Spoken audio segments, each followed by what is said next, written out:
Yes, I am married.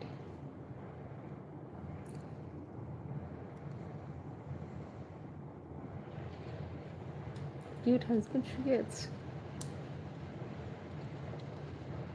লাইভে করছেন।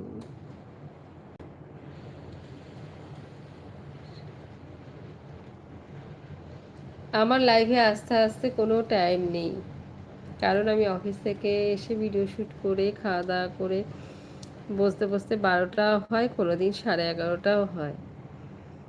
Daily লাইভে আসি, আমি অসুস্থতার কারণের জন্য কালকে আমি লাইভে জয়েন করতে পারিনি। এই জন্য আমার বন্ধুদের কাছে সরি। কালকে খুব অসুস্থ, মানে এতটাই খারাপ ছিল শরীর যে আমি বসে যে লাইভ করব সেই পজিশনে আমি ছিলাম না। মেডিসিন খাওয়ার পর যেন আমার শরীর আরও খারাপ লাগছিল, এত জ্বর উঠেছিল, মানে কি বলবো।